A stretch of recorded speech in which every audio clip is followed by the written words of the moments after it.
Join me. Imagine what we could accomplish together. I'll join the team, be an X-Man. We are the future, Charles, not them. What do you think, I'm stupid? You and I are not so different. You can't keep denying what you are, man. Because I'm the best there is at what I do. You, me, we're exceptional. The power of the sun in the palm of my hand. I chose my path, you chose the way of the hero. Plague, war, famine, morality doesn't even enter into it. I've heard these arguments before. Think about it, hero! You are watching Move, Throw, a Marvel Crisis Protocol podcast. I am Charles, also known as Omnis. I am Danny, also known as Iris Smart Like Rock. And I'm being all fucking classy today because I've been rewatching Game of Thrones. So I got, nice. Pinot Noir from Oregon, by the way. Best place to get Pinot Noir. And I got my I Drink and I Know Things. What season are you in? Think I just started like season 7. Okay. So I'm almost all the way. You're pretty deep in the plot. Yeah, pretty deep. There's definitely like a couple things, and I've watched it all the way through at least 3 times before. You know, not fresh by any means. But yeah, I have watched all the way through. But there is a couple things that I'm noticing, and they're like, I almost can't do anything and not want to podcast about it. Like, there's a part of me that wants to like step back and like debate with someone, like pick some nerds and debate like, was Ned Stark a good person? You know, like, man, Ned Stark is such a flawed character. That's what makes it very interesting is that he's a flawed person, and the way he goes about things is very interesting. Because like the way Jon Snow, like when you think about things from the end, like knowing everything, you think about Jon Snow's life, you're like, is this really what his sister wanted? Like, is this like the life like she kind of expected when she's like, yeah, take care of my son? Like, I don't know, man. Yeah. I mean, I do like how often they talk about strategy in particular. Yeah. And like there was a line from like Littlefinger where it's like you should be like all of your spare time should be thinking about, you know, well, what if this house betrays me? What if this house becomes my ally? What happens if this house tries to do X? And if you've thought through all of the possibilities, you'll never be surprised. And I was like, that's wargaming. That's game theory. Yeah. That's all the theories, right? Let's really sit down and consider it. Which kind of leads into our topic for today, which we kind of spoiled in a couple weeks ago where I said I wanted to talk about this. But I wanted to talk to you about like what is actually a good play in Marvel Crisis Protocol. And I have multiple minds about it and like multiple things that I want to bring up. Because obviously like plays get very disguised in MCP, right? Where sometimes you're like I remember, there was I think it was a finals game for like DeLuca and, Voodoo was on the midline and what ended up happening was like Nate, from Alfredo's like Juggernaut moved into him, punched him, slid into him and killed him. And it's like, the odds on that happening are not like insane, but like it was also like, I don't know what the exact odds of that happening are. I'm going to guess off the top of my head, like 20%. Well, here's the thing. But it is one of those things. If it just happens, it's like game over. Any plan will look foolish in front of dice, right? Like it doesn't matter how good of a plan you have. If dice are just like, that's not happening, it's not happening. But I think I have the general sense that we're going to go with this here. Well, and that's one of the things that was like, dice disguise this a lot of the time, where bad plays can look amazing and good plays can look awful. So that's why I wanted to talk about it. It's easy to win. And so I want to go back because actually, like, if I go back to my earliest memory of what I would consider like me making a good play. Actually is an attrition play. It is not, because I think a lot of my plays, right? I use Black Panther as a reference most often. Where like, I almost always felt clever playing Wakanda back in the day, right? Because it's like, how can I win the game? If I have Black Panther, Wakanda Forever, and like 3 power, right? Like, there's a lot of situations where Black Panther could like, I remember staring down at the table. I'm like, I feel like there's a way to win here, right? And then you're like, okay, I pounce into range of this guy, punch them, knock him away, walk over here, punch this guy away. But you're like, you're trying to math out all of the things, get the spacing, get the angles. And that was a character that just made me, that's why I love playing him. Like, Black Panther always made me feel like I had ways to win. So it's funny you bring this up, because I think it's probably a good place to start. I'll use the example of webs, actually. And when you have a complex list or moving parts, what is a good play when we have lots of moving pieces, right? Like, what does it mean? We have Black Cat and Miles, like multiple steals, things going on. So when I was playing webs, like very heavily, like to the point you were getting at with Wakanda, is there would be a turn, usually like round 3, maybe it's round 4, depending on what's going on, where I'm deep in the tank. Yeah. I'm deep. Like, super deep. It's a clock, 20 minutes. We're sitting here, we're thinking about this for a while. Can I ask you a sub question right in this for just a moment? Are you a player who loves when you get that moment, right? Where you're I live for this. You get sucked into the tank, where you're like, you're just trying to see the matrix on the board, where you're like, your gut, you feel like there's a solution there. You just have to find it. Cause I don't think it's for everyone, but I think you and I are both in the, like, when that moment happens that like everything around you is silenced, right? And you're just so in the zone. And that's one of the special things about miniatures games is it's, I don't know, maybe this is a miniature game bias coming out, but I feel like it happens in miniatures games more often than it happens in like almost any other kind of game. There is something about calling your shot, because like that's part of like the situation. Yeah. Like, okay, here's this happened actually in CarCon and other events where it's like, here's the sequence of events. Here's the order of activations I need to do this in, because certain people have power, certain people don't. So it's like, how do I finagle this turn? I like that puzzle-y aspect of it. But that can't be every round, right? And so going back to the what is good or not good about it is, I think ultimately, I think when you're playing this game, or any game really, is that you should be thinking about your win con, right? Like, what is it you're trying to do to sort of accomplish your end state here? Are you just scoring points? Are you trying to fight people? Like, what is it you're trying to do here? And so I think of good and bad in relative terms, because I think it depends on what you're playing. Mm-hmm. Some lists are way more aggressive. They want to get in, like, hey, getting that round 2 KO, amazing. Right? But if you're the scoring team, round 2 KO is like, does it really help me? Like, kind of. Right, in the sense they have less activations, but it's not necessarily furthering the actual scoring part, right? And so there's times we have to be really paying attention to the win condition. And so I think of good plays is, am I helping or hurting myself win right now? Because I can technically trade. And that's part of the conversation I have a lot of times myself is, am I willing to trade if this goes poorly for me? Am I willing to accept this going poorly if it means something else happens? And that's how how I attribute good, I guess I could say, in a game. Yeah. So I always love, whenever I bring these weird topics to you, I love how you always start very general. And in my head, I'm like, I want to get as specific as possible with this, because I do feel like there are times when, like, we as podcasters get a little too abstract. That's fair. And so, but I think it's probably good that we have like kind of a general outline there. And I'm like, I'm not sure I could create any hard rule about like what is a good play or not, because it's just like in the moment, it's like how it feels. It could feel good, right? Right. I definitely know when I make a bad play. I like that. And I feel like that happens way more often. And you're like, I feel like I legitimately had like a clever, good play. But I was like, going back to what is actually my first memory of MCP, where I remember feeling like I made a very good play.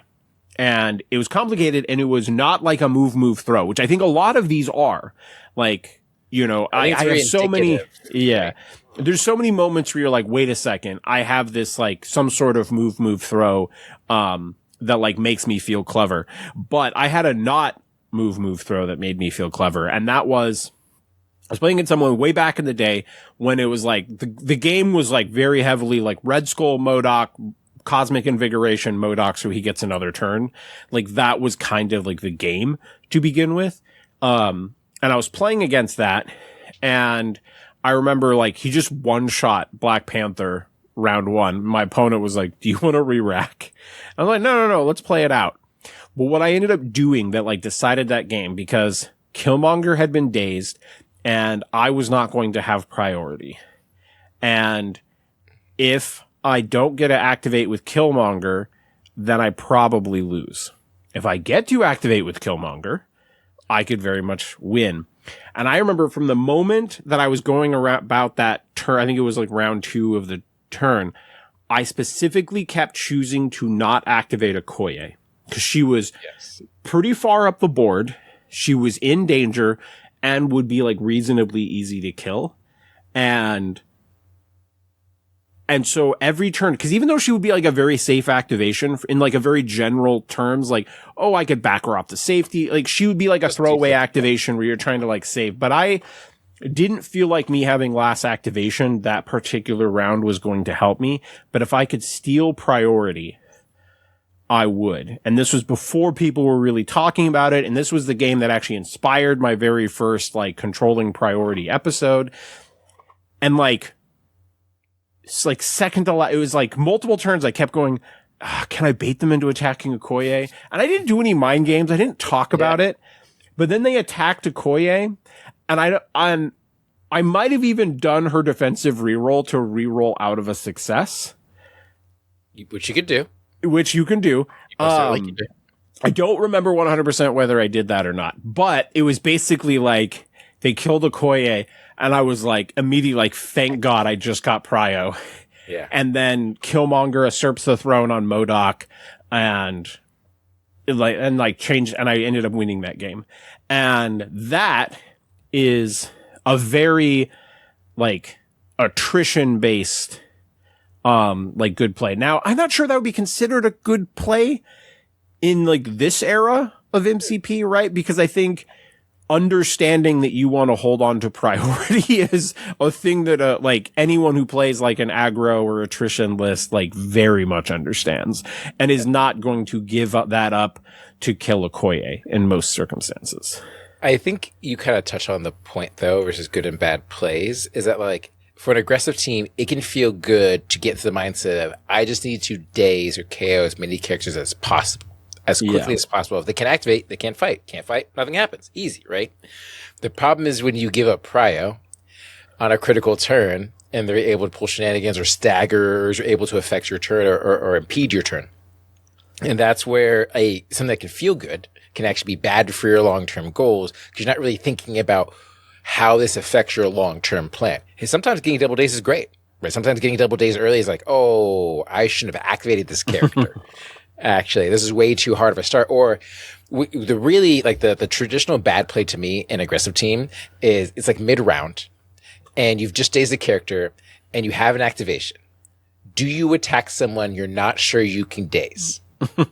Right? Do you actually you're like, oh, they have like 6 health DR, like maybe I killed them? Like maybe?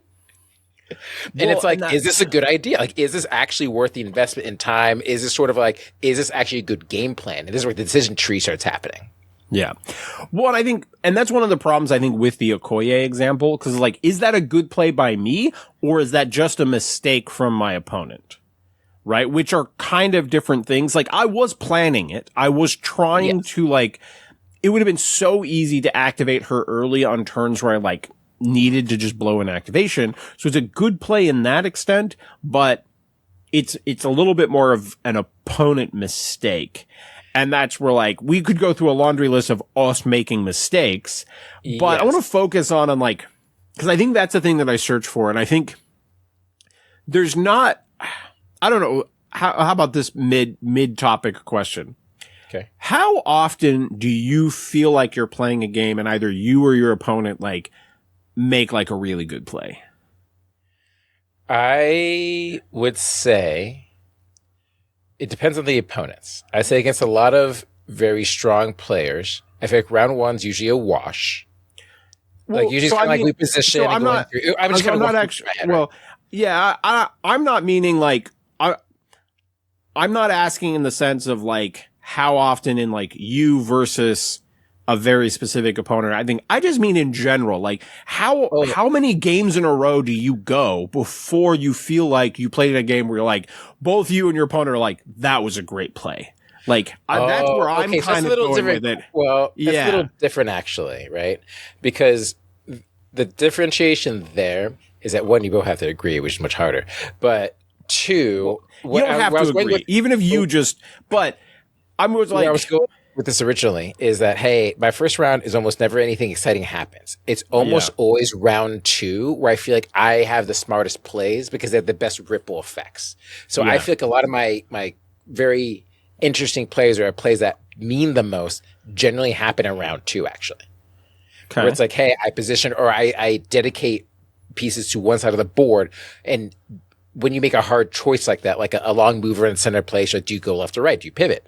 That dictates a lot of things. So I feel like I end up making plays in round 2 is where I end up feeling smarter around things. But then I also can feel very dumb by round 4 or 5. I'm like, oh, I regret this decision. This is very stupid of me, actually. I think it's easier for a play to feel really good in the later rounds. So I like this is actually like tactics cards, right? Is that it feels good to play tactics cards early, but it's incredible to play tactics cards later.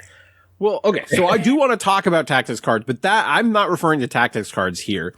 But I'm realizing as soon as I'm saying this, as I'm wondering if this is the, skill versus tactics, like memory versus like improvisation. The earlier in the game, the more we understand how the game is going to play out and how much memory we have about what are all the possible decisions. But a lot of the time later in the game, right, when you're playing around 4, around 5, or around 6, you're usually in territory where you're like, how do I play this list when my leader has died? How do I, like, these are the 3 characters that I happen to have left. How do I win with them? And so like in that sense, I am wondering how often does a good play just mean when it's like something that you didn't expect that's like outside of the realm of norm? And is it just harder and harder the more that you play the game, which seems like obvious, but I feel like the later turns when you just have this really weird board state that you could have never predicted because of MCP dice. Yeah. And suddenly you're like, how do I win with this board state? I think things feel clever or like one way or the other, like kind of later, more often than they do in turn 2. So I'm feeling the kind of the opposite. I think when you're setting tempo, right? It is easy to sort of set the pieces and go through, hey, I'm making plays and I'm affecting the game. But to your point, when you're in these sort of mix of things and you don't really know the outcome, improvisation matters more. Yeah. Where it's like, hey, here's the cards I have, right? This is my hand. What am I going to do with this? You can't just fold, right? Well, it's generally not folding in the middle of the game. So what do you do with this situation, this hand, or to go through, and how do you kind of proceed forward? Did you set up correctly earlier to put yourself in a position where this isn't as bad as it could have been, or you're now sort of scrambling because of a decision they made and dice failed you or it succeeded for them in some way? Yeah. And so there are situations, right, where let's use an example of when I came up with the storm hop to go after the back D on spider portals. Yes. I'm pretty confident that I came up with that play. And the basics of it are that, you know, you put a character on the back on the D right in front of your deployment zone. You keep them within range 2 of the character that you want to have hop, and you use a character that has a pretty good chance of flipping their back spider portal over someone else. And there were definitely times where I did that to people who didn't know that was a thing yet. And they were looking down like, oh my God, I have no idea what to do now. And like, so I know there was definitely points where people were like, that was a really good play. But that was like pre-planned. There was no like, that was just me mathing things out and going like, that's how my list plays on this. And so like now I definitely wouldn't call that a good play. That's just like pre-planning. I was actually going to bring this up a little later, but you kind of touched on it. The difference between good plays and cute plays, right? And the differentiation a little bit here. So what's a cute play? Yeah, to me, a cute play is something that sort of feels good in the moment. It's like, oh, I did a web line with this character over, I pushed character, but you didn't really actually accomplish a goal. So it was cute in the sense that it accomplished something in the moment, but it didn't actually further your overall game plan, or you put yourself in a disadvantageous situation, right? It's like, oh, that was kind of cute, but why'd you do that? Like, what was even the point of going through that whole maneuver there? Yeah, there's definitely points where you do cute plays, you do the fallback where you're like, I'm going to fall back outside of range of you being able to pick up the objective. But then you also realize that you're playing like senators and all your other characters are already holding objectives or something. You're like, that play was not nearly as good as I thought it. It felt very clever in the moment. In retrospect, not great. The inverse of good play, one of the dumbest plays ever made was getting attacked, falling back so you could grab objective, and then realized it was a singleton that they could only grab one, and they're already holding one. I was like, I just blew fall back for no reason. What in the world am I doing? I do want to say, so let's go to, because you brought up tactics cards, and I did want to bring them up in this discussion. I feel like how you use a tactics card definitely can feel like a good play. And this is one of the things where I think this is why people dislike Brace for Impact partially, or maybe seek unconsciously, subconsciously. Brace for Impact never feels clever. No. It basically never ever feels clever. There are definitely times where setting up for sacrifice or setting up a good fallback, feels very clever and feels like a good play. And so the cards that facilitate you making a good play, Wakanda Forever or Siege of Darkness, right? There's certainly times where you're well, yeah, this is just a really powerful turn. But there's times where they set you up for something super clever, and you're like, damn, well, I didn't think about that possible outcome. So yeah, so you had brought up the tactics cards. Was there something you wanted to say in relation to the tactics cards? You made a comment about Okoye earlier and about very good plays. And actually, sacrifice is a card you can do this with, is that you can tactically make a character go down. You're like, oh, Okoye, not attacks. Okay, cool. I'm going to bodyguard attack. I shouldn't bodyguard anyway. Intentionally days to get prio and sacrifice another card. Well, his character can die anyway. Who cares, right? Just let him take them down with you. Now you got an easy play. You set yourself up. That character who was potentially conditioned is now waking up. They have a bunch of power. They're going in hard. And so seeing that next round or when to use cards, sometimes you just take a dive, right? It's fine. There's nothing wrong with that. Yeah, I think sacrifice is definitely one where there's times where you play it and you're like, well, that was bad. But there was a point where I sacrificed Toad. I played sacrifice to protect Toad, take the attack on Apocalypse, and Apocalypse nearly got one shot by it, or might have gotten one shot by the attack. And recaled and still got one shot by it. It was so brutal, but it was actually still the right play. But there are definitely times where those cards facilitate the good play. But I want to get into a few more examples. So I actually have a couple of yours. Ooh. And I'm curious if you felt like these were good, if you were good play in the moment. So one of the ones, I believe this was your game with Vince, where you used Doctor Strange to teleport Nick Fury to the other side of a building. So he couldn't even just walk back into the same spot. Did you cause I don't know how much movement it took to get Doctor Strange there. I perfectly know this exact play. Yeah. Because I felt so fucking smart. I'm not gonna lie. Because I'm standing there because Doctor Strange was hurt, but I needed to aggressively be in the scenario. I was like, okay, I have books up. Right? It was this turn. I was like, Strange is probably okay. I was like, the thing is, Strange cannot take the double grunts attack and then Fury Spender Fury. I was like, I can't take 5 attacks. That's just insanity. Right? There's no way he's going through. I was like, but what can I do? I was like, oh, I will just kill the grunts and teleport Fury. I was like, there's none attack. He has one attack now. Yeah. And I was looking at his power, and I was like, okay, if I just don't hurt him and teleport him away, he can only summon the grunts or do the spender. He cannot do both.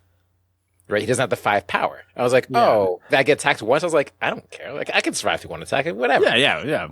Like, yeah, I'm Doctor Strange. So that wasn't so like that's best case, right? Where you've got a finals game that you win and you make like a good play, a GP. Yes, like it changed, it dictated sort of how that round was going to go, because I was essentially able to use, I traded up, and Strange was able to essentially dictate that side of the board with lower threat value than that was sitting on that side of the board. Yeah. Right. And that's sort of like what feels like a good or smart play is that you're trading up. Right. That's why aggressive plays like, oh, a 3 threat kills a 4 threat. You're like, yay, Echo did amazing. You're like, yeah, but like, Echo's just good. Right. Yeah. There is very rarely a situation where I have Zemo attack someone, he kills them, and I feel like I made a great play.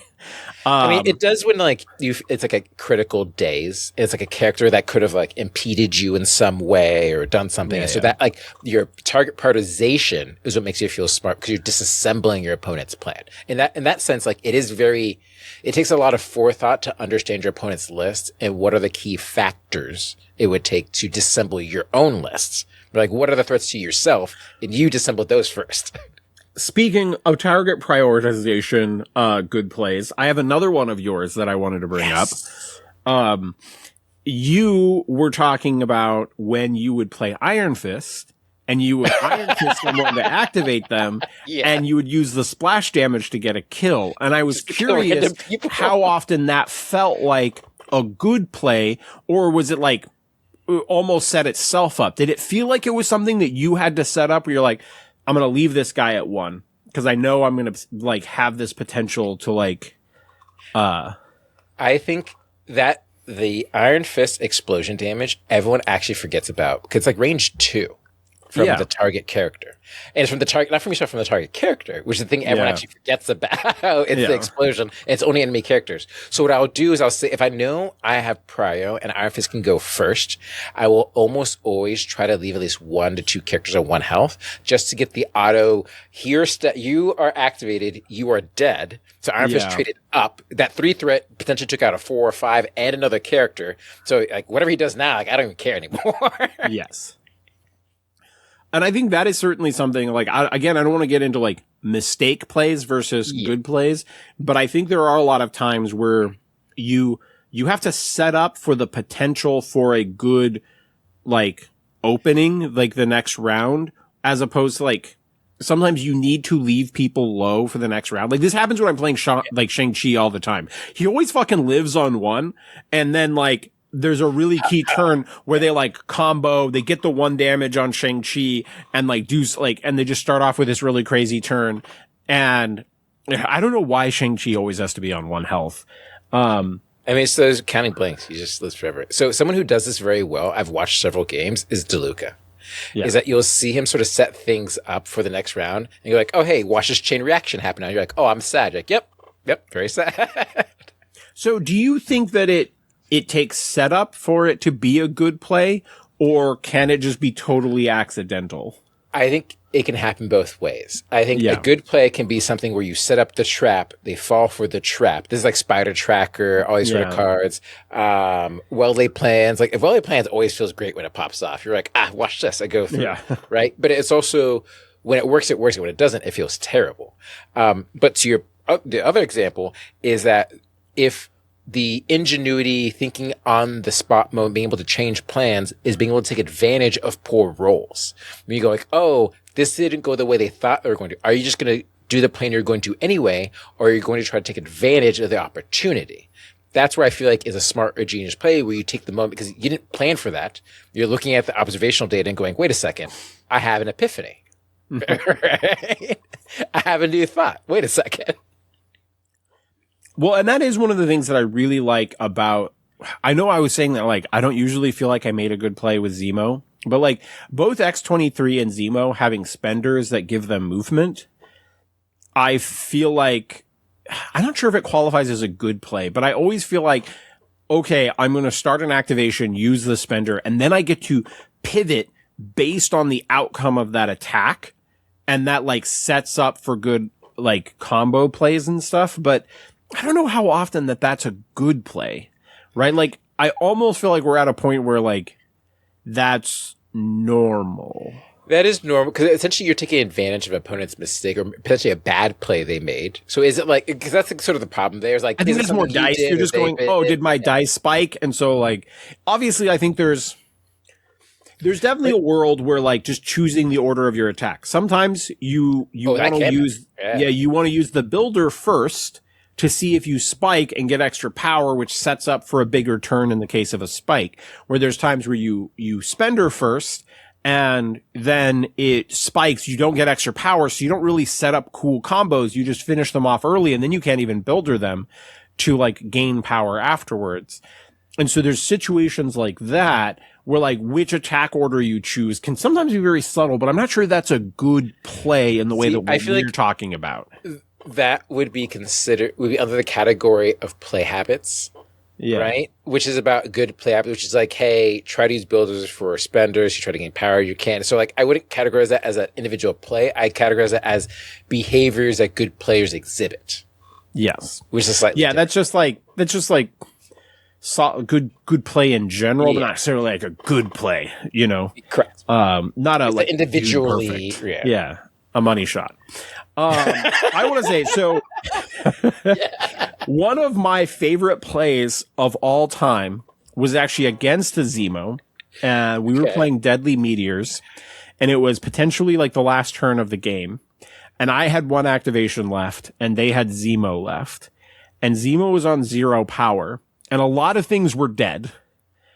But I was holding, I think, the majority of the meteors, or maybe all of the meteors. And I was like, wait a second. Because I forget what I think Zemo did a defensive reroll. Okay. Or like did his like, I get a Master Swordsman defensively, and I dealt 0 damage, so he was on 0 power. And then I was like, wait a second. If I literally just run my character away, you cannot gain power. Like there was, with who had been like, who was off the table and who was already dazed, there like wasn't targets for Zemo. And like, if he double moved and attacked me, it wouldn't matter. Or even if he had to like move, if he moved and attacked me and wasn't on the point, it didn't matter because he couldn't interact. And so I was like, wait a second. I literally just like run away and win. Not that like, it was something that had no effect on scoring. Like they weren't holding an objective.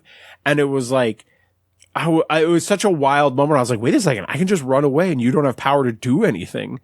And that's what like, I definitely feel like when I feel like I'm controlling the power gain of a list, right? Where, this felt a lot like, I think maybe this is my problem with a lot of like aggro and attrition lists is I almost never feel like I'm making like a really good play. But if I go back to like when I was playing, Daredevil Criminals very initially, and I was like playing Ronin in there, and I would like, I would do something like have Daredevil go grab a, objective on the midline, and then they would attack him, and then I would use Ronin to put judgment on them, and then I would kill them, but I don't have to care about killing them next turn because they have no power. Yeah. And I'm like, I think I was also playing Rogue at the time where I loved like creating these pools of like, I have done attrition work, but I have not set you up for good comeback potential. And like how I would orchestrate that, like would feel like a good play. And I don't know if that quite counts. It's a little more like multi-part, but I felt like when I was creating those situations where like, I'm not restricted to like, I don't have to kill that character the beginning of next round. Like, I don't care. Like you just have a normal activation. But I've gotten closer to my win condition and I just haven't really provided you with a good comeback potential. Yeah, I have an example that in the moment I thought was a very smart or clever play, but I think in retrospect I wouldn't categorize it. And the example here is it was a Hulk doing a thunderclap, bunch of damage, the whole team, goes Zemo first, doesn't kill Zemo. I'm like, my team's dead. He's going all in and everything. And last night I remember, wait, Zemo has a clapback. and do the damage, the 2 damage I need to kill Hulk, right? Because Hulk was juiced up and everything. Yeah. Now, in the moment, I felt incredibly smart, remembering my own rule, going through. It was like, got him, won the game and everything. But in retrospect, I was like, is remembering your own rules and trigger actually considered a good play? It's like, well, I don't know, actually, right? I felt smart in the moment. I most certainly did, right? Like, because like remembering the rule in that particular moment is a skill, right? Remembering the rules in the moment, remembering your triggers, and then being relevant is part of the game. But where do you draw the line between just rote memorization and, I guess, an intuitive grasp of the mechanics of the game? So my gut reaction here is I'm going to say it is. I feel like over the course of probably not the Star Wars Minis days, but probably War Machine on, I definitely have a ton of memories of going, I'm in a bad spot. Like feeling like I'm losing. Yeah. And then rereading my cards. And then finding something that was useful in this specific situation that was not something that I usually used. And so I do think that like when you break from the normal pattern, because we could talk at length's end, right? About the number of times that we've seen someone unwilling to break from their pattern and actually lose because, very dogmatic. Right. Like there's a game that stands out in my mind where I watched, I forget, it was 2 super heavy attrition matchup. One was Brotherhood with Thanos, but like they were going last and they had Thanos. I'm like, there is no way that this guy loses. Yeah. And he played it not as a displacement matchup. He played it like he would play attrition, and he basically fed his stuff to the opponent who had priority. And it was like, what the fuck is going on? Like I was watching the game and I was like, the board stage. I would have bet money that there was zero chance that this person, or like it would take crazy dice for this person to lose. I would play from their position and happily play this game and feel confident every single time I played it. And they just like could not understand. And this is the like, who's the beatdown question where like very clearly did not want to play it as like, oh, I would just fucking have Thanos to displace all your shit. And we're talking about old Thanos, but there are always situations like that where you're like, you see someone who's unwilling to adapt. So I do think that those moments where you are willing to like know, because so many characters, like say Zemo, for instance, I know we're talking about Zemo a lot actually, is there's points where you understand that counterattack, Counter-Strike. I forget what it is called.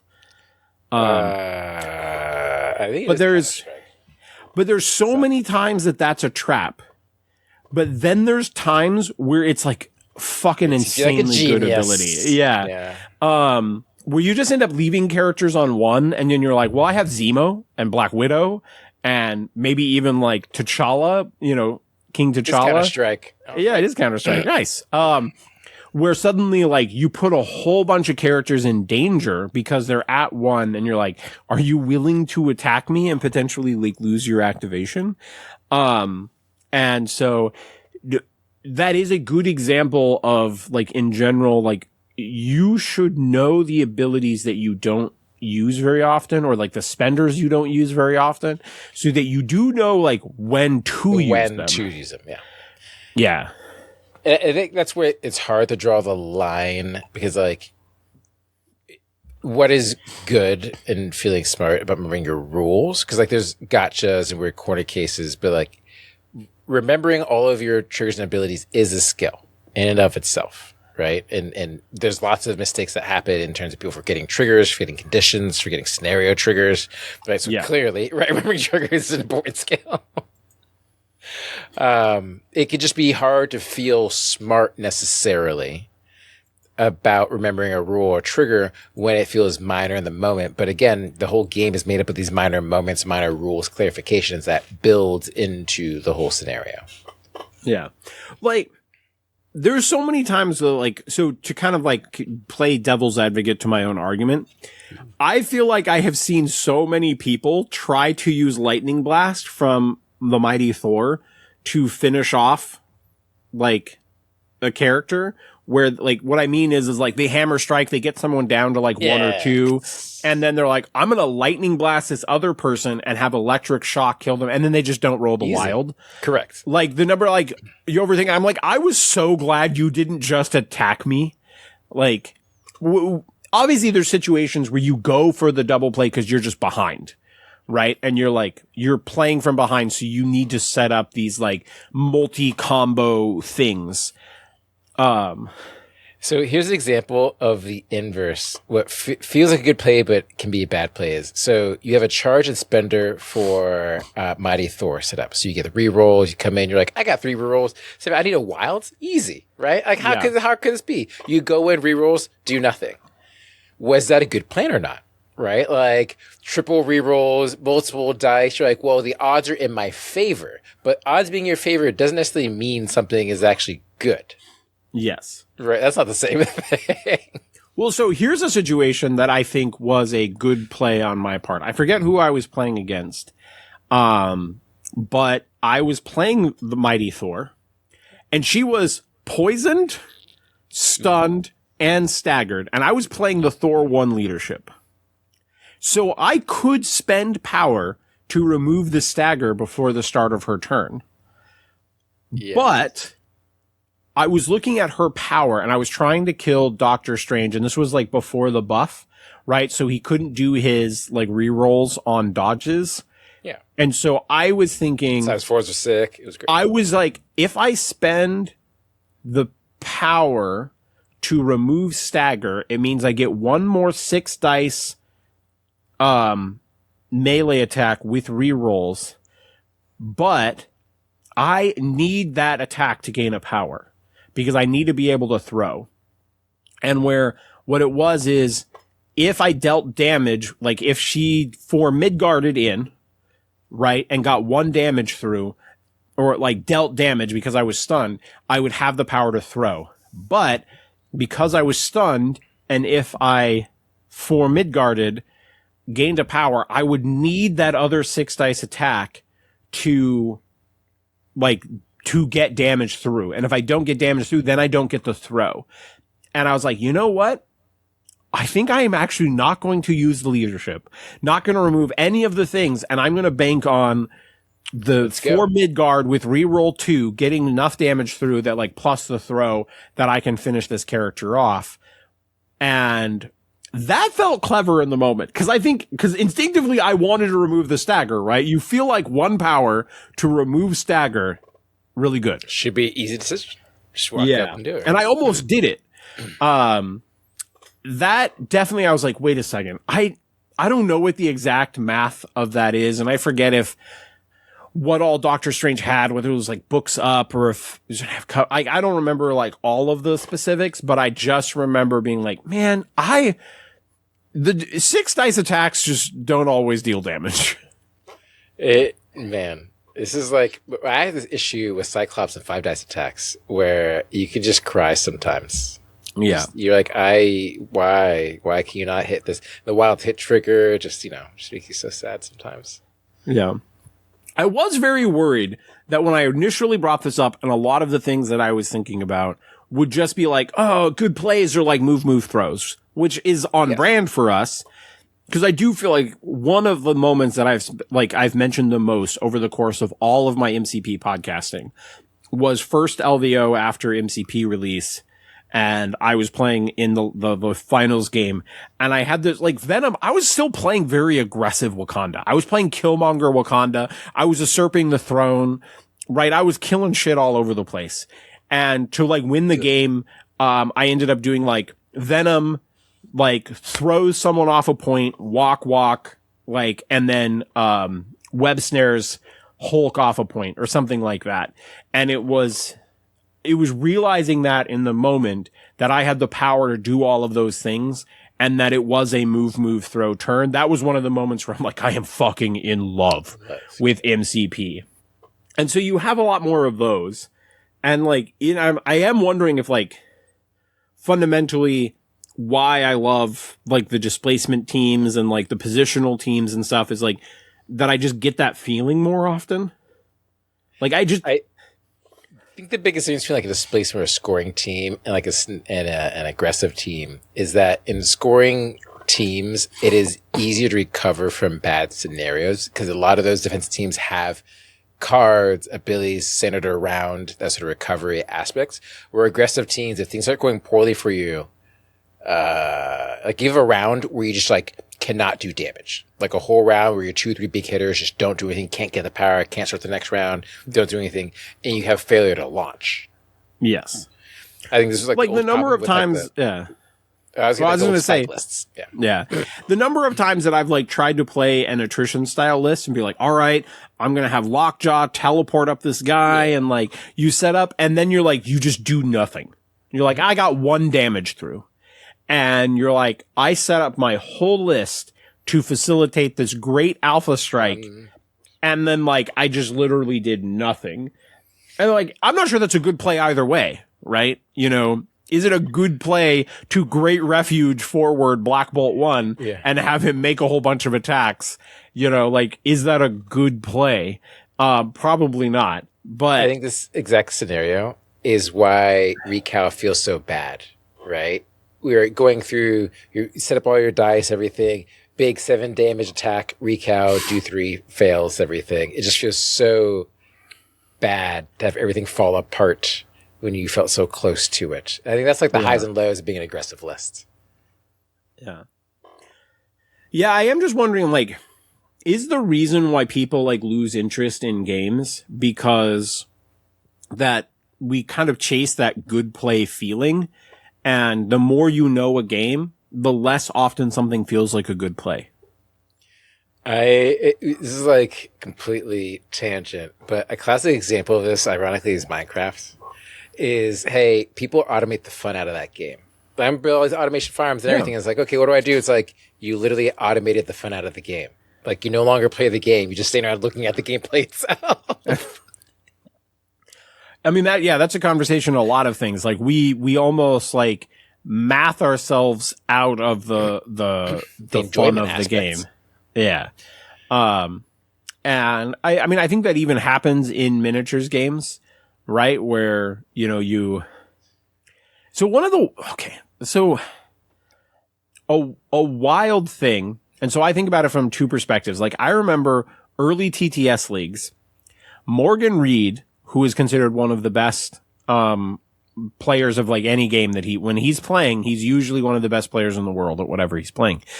But in the TTS league, he would generally be unwilling to schedule his games early in the week and would use the week to practice against their list.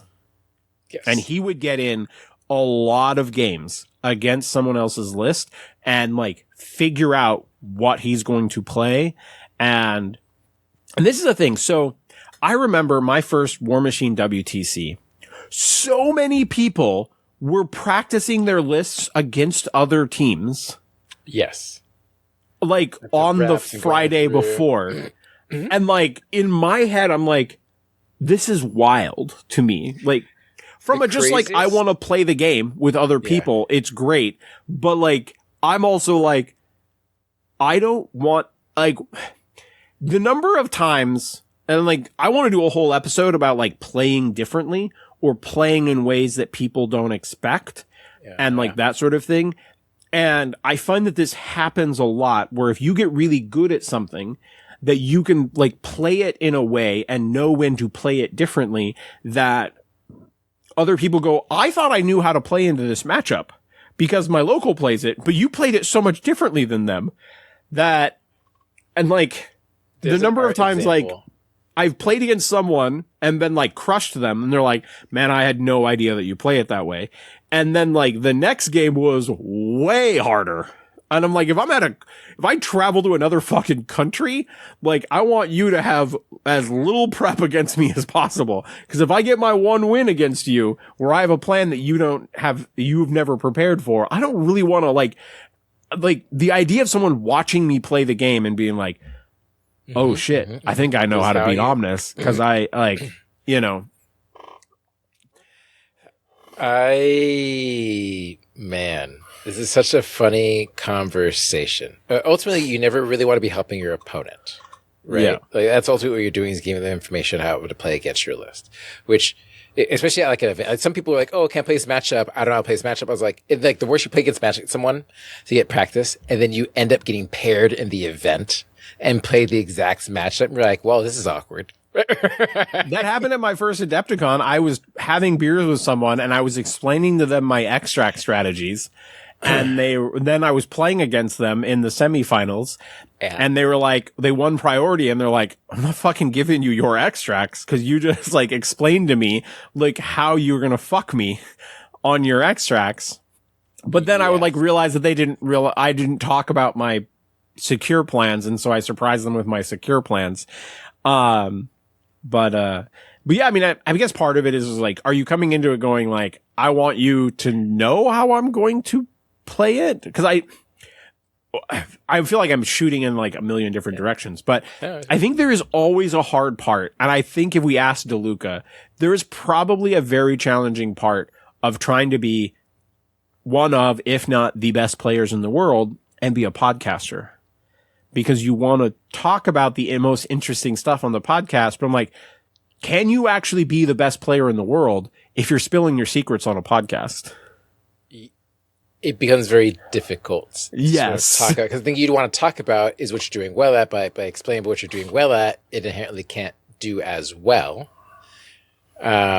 Which is why you'll see people play different lists or try different things out or kind of swap things. And do you want to be the podcaster who specifically lies to your audience? Where you're like, I don't think X is very good because you're planning to play it at the next event, right? Like, do you want to be like, cause I've seen podcasters do that. Now, I'm not necessarily like calling out MCP, but I have definitely seen podcasters talk down something and like make it seem worse. And then they specifically bring that thing to the next convention because they did not want to encourage people to practice against it or try to understand it so that they could catch people off guard. Yeah. I'm glad we talked about this line and, to make sure it's like, look, you can play games however you want. I don't like to win games when there's an amount of deception involved, right? Where it's sort of like secret withheld information. That's why I like talking about lists and going through stuff. And I talk more about plays and fundamentals versus like, hey, here's like some secret sauce to come with. Not saying there isn't secret, like there's a bunch of fun tech, especially when you have like the first turn grabs and stuff like that. Like a bunch of interesting plays I think are very good. I don't like the gotchas as much, right? Like I generally tend to go like, okay, well, how do I play this in a way that I feel like is repeatable? Because gotchas only really work the first couple of times. And the person generally learns the gotcha and either they quit the game or figure out how to stop the gotcha, right? But because of that, it's not reliable to me. And that's why I don't like them at tournaments, is that you can be doing well first turn, second round, third round, fourth round. You now run into a very pro player who plays the same faction you do, plays the same list, knows the models and goes, that's not going to work on me. You go, oh, I've mentally gone on my back burner. I'm checked out because I'm just going at the game plan. And now I have to actually think. Now, am I in the mental space to do that? I don't know. It depends where you're at.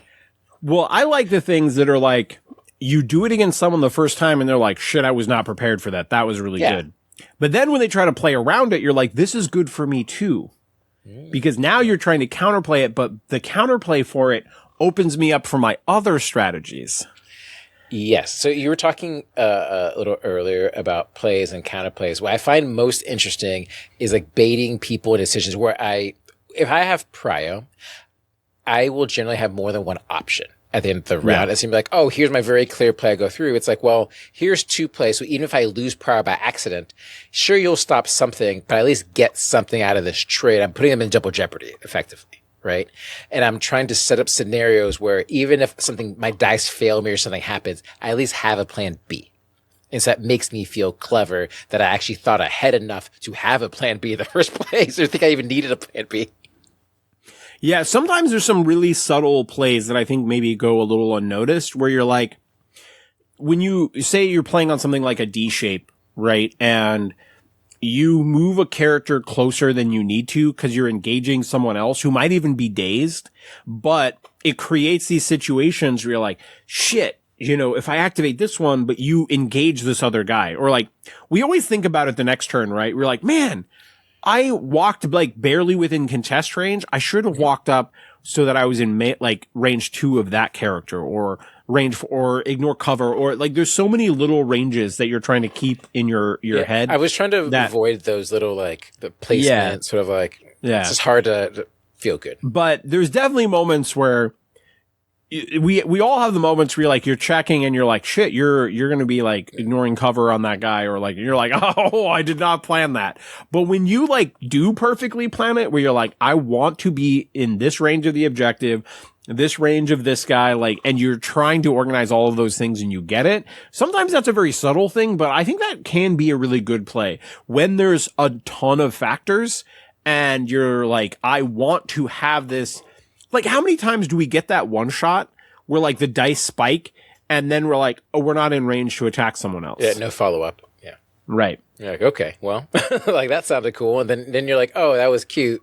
That didn't really accomplish what I was trying to do. And now I've overcommitted potentially.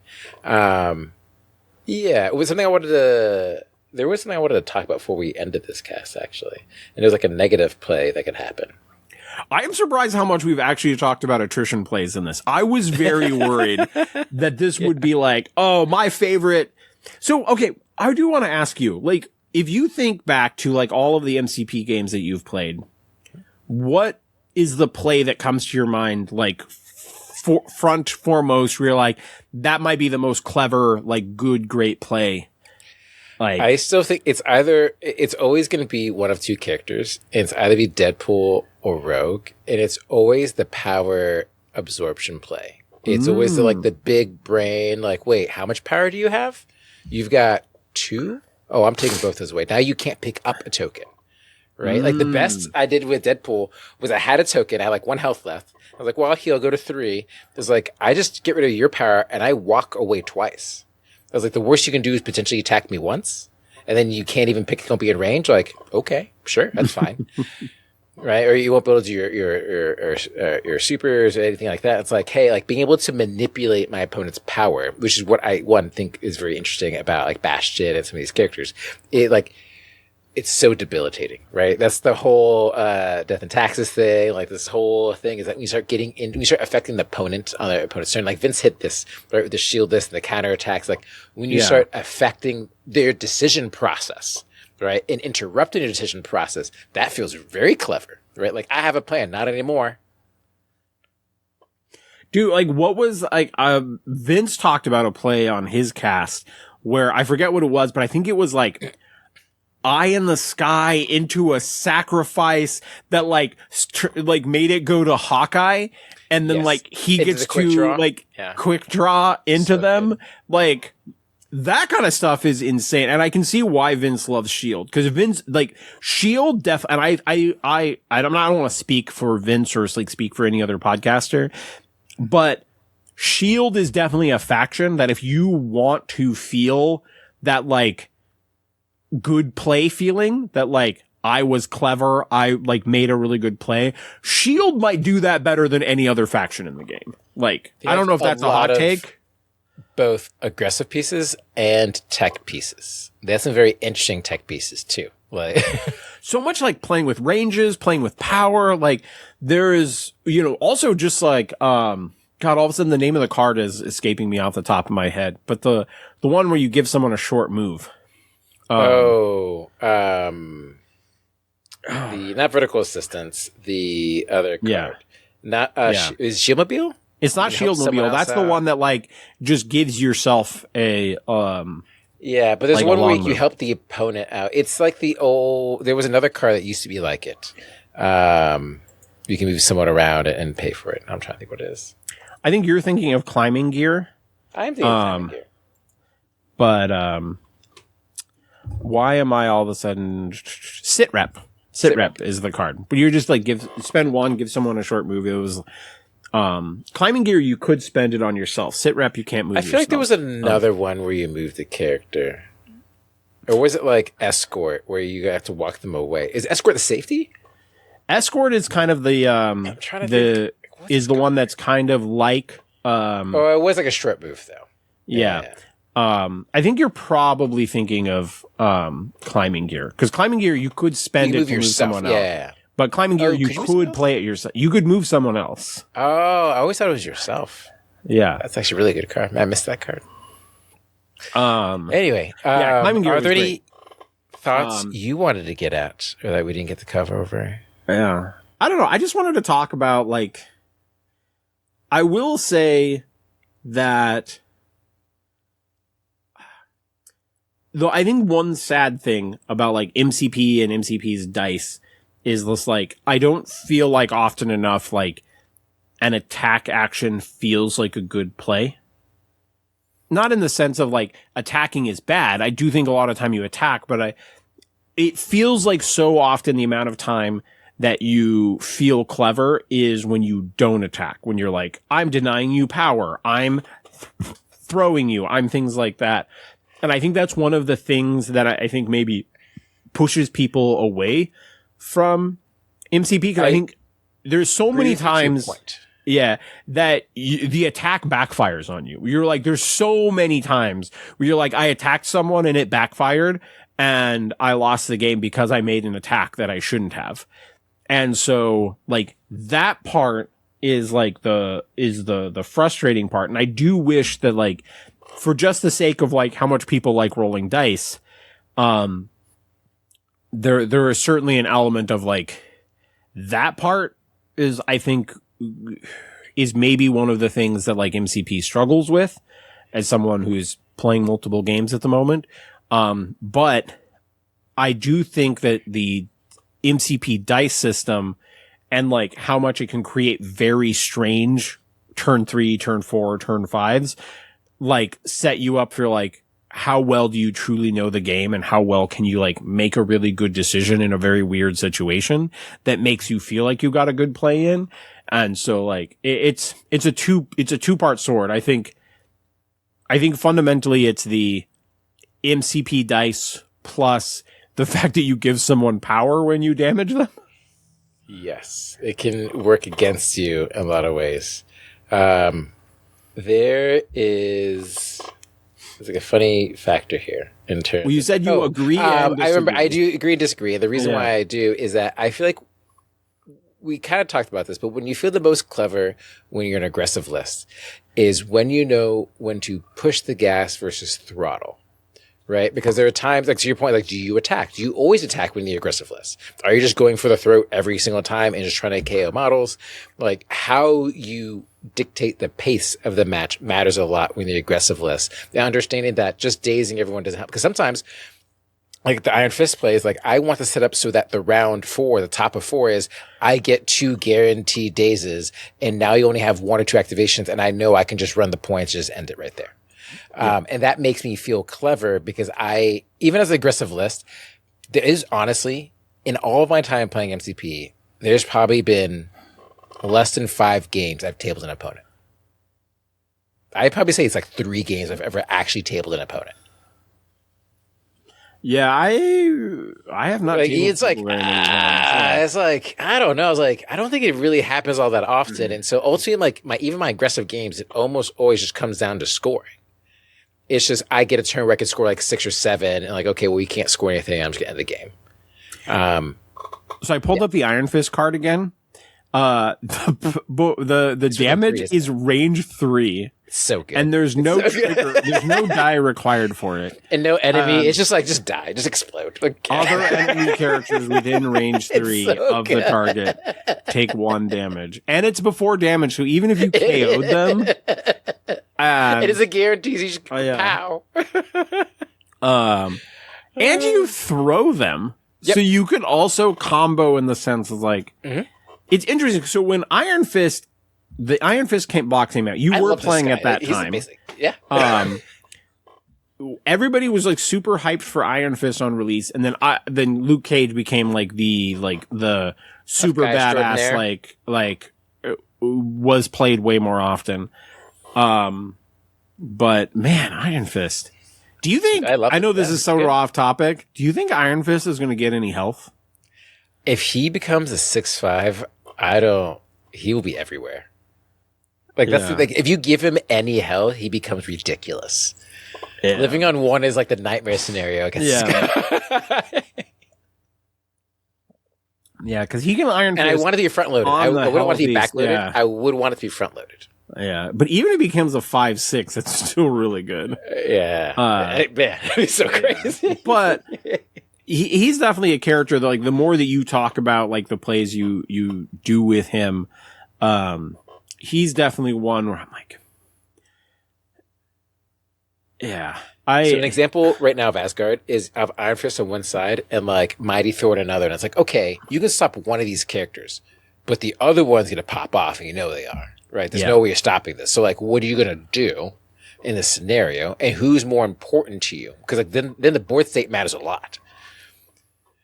And this is where I start using like Rainbow Bridge and stuff. Like, actually, I was joking. I crossed the board anyway. Yeah. So I want to talk about Rainbow Bridge for just a second. Rainbow Bridge is a card where I feel like you read the card and you're like, this is going to set me up for great plays. Yeah. And that just does not happen very often. Like, it's not as often as you think it would happen. Yes. When it does, you feel so smart. Like, yes. It just feels so good. But like, you read the card and you're like, yeah, this is like, but it's not Avengers Assemble, right? Like, what's funny? Avengers Assemble is kind of like, the longer the game goes on, the more I'm like, Avengers Assemble is dumb. But Rainbow Bridge is one where you're like, there's so often you're like, this is going to set me up for that GP, for that great play, that like, and you're like, no, I'm holding an extract, you know? It's a card I bring every time, and I never regret bringing it, but I don't actually play it every game. Yeah. And that's the issue with the card. And that I get to, like, is a card useful if you don't actually use it? Yeah. It's debatable. It really is debatable. Well, I mean, it depends. As long as it made if your opponent had to play around it. Right, like there's been a number it's of hard times to sort of adjudicate that. Yeah, yeah. There's been a number of times where I've like thrown a character away or something, and then they're like, "Oh," and they Rainbow Bridge, and I'm like, "Oh, okay." All right. Well, it's the Rainbow Bridge charge. That Jane turn is so insane. It's like, "Oh, you just crossed me." Yep, I just crossed the board. Yep, yep. It's like a Spider-Man. Yep, I dig it. All right, any closing thoughts on the topic, Danny? That was good. I think in general, it's easier to feel smart or clever with defensive or scoring teams because they're sort of geared towards smarter or gotcha plays or traps going through. Yeah. Where aggressive, again, it's setting the tempo, puts a lot more stress, I think, on the aggressive person to sort of like make the plays, and then the dice fail you, and it doesn't matter anyway, right? Yeah. Okay. So my closing question for you and for the viewers and listeners, so you can comment on YouTube, or if you're a patron, comment in the Discord. Would you rather win a game or have a GP? Have a great play where you're like, will you like get to spend like the next 6 months talking about this play that you made every time you talk about this with other MCP players, where you're like, oh man, this was the thing that I pulled off in a game. Win or GP? Which is your preferred feeling? Which gives you the better dopamine hit? Always think the W, fam. I think I want to say it's the dub, but I mean, when a GP leads to a dub, that's the best. Obviously, yes. I think we totally agree there. But I mean, I'm just thinking in an average situation, what do I want to have happen? I was like, game store, play a game. Event, play a game. I was like, oh, good place. A good place is good. But I was like, did it win me an event? No. Well, who cares? Yeah. Yeah. There is certainly an element of like, how good was the play if it didn't win you the game? Yeah. Like, what does it matter? But I think because of my social aspect, I think the GPs are what I talk about, and I'm thankful that a lot of them lead to winning games. And so, like, I get both, but I think the feeling of getting a great play is a better dopamine hit than a win for me. Like, most of the time at the end of the game when I wrap up the win, I'm like, oh, yeah, you know, shake hands and stuff. Like, the dopamine hit's fine, but like, the moment where I like make a clever play and then my opponent's like, damn. Okay. I will give you this. So the actual greatest feeling on the planet is when you have won, but your opponent doesn't realize you have won. Oh, that's different. That's different, right? But yeah. And you're like, ha, I've won. They're like, what? You're like, oh, yeah, here's the line, actually. You didn't see the line. And I feel so smart now. I'm a genius. So, I mean, it's slightly off topic, but when you're playing like the last round of a game, right? And you look down at the board and you're like, I can win unless they do X. Please don't do this. Yeah. And they like, and it's so subtle. Like it's a multiple, like this character needs to move here. This character needs to move here. And then like they don't do it. You're like, you know, what kills me here is like, I can remember this play so perfectly. Black Cat only taking 1, holding an extra. I was like, all she has to do is live through a 5 dice attack. How could this go poorly? 4 health, God, what could go wrong, right? What could possibly go wrong? That is my shot, bane. Right? It's like, yep. No, yep, that's my bane. Like, I've learned that lesson too many times. And I'm sure, like, if Pagani watched this or listened to this, he'd be like, yeah, that's what I made for you bitches. But, the moment where you're like, all right, I win this game as long as X character lives through 1 5 dice attack, I know I'm fucked. There's, that's when I know the game is over. That's not happening. If you say to yourself, all this character has to do is live through 1 5 dice attack. Just don't say it out loud. Yeah. I mean, I guess it depends slightly on the amount of health, right? Yeah. If the 5 dice attack is do 6 damage or more, I'm feeling good. If it's 5 damage or less, I'm not feeling good. Yeah, like I think I rolled. It was like skull, blank, and I was like, okay, I can't possibly go. Oh, far hits on the dot. Okay, yep. Okay, yeah, I guess I just die. Yep. Dude, is there a better feeling though than when someone like rolls the attack and you see like 3 crits and you're like, oh god, I'm so fucked, and they roll them all into like blanks, and you're like. Oh, you know, someone's looking at you in that moment. Oh, right? praise Danny. Oh my God. They did not confirm any of those crits. Holy shit. I don't know what I did. What we need to what do baby pick up for this morning. All right, Danny, why don't you close out the episode, my brother? Good plays and smart plays are all the same as long as you win in the end. No, that's not the case at all. But later, nerds.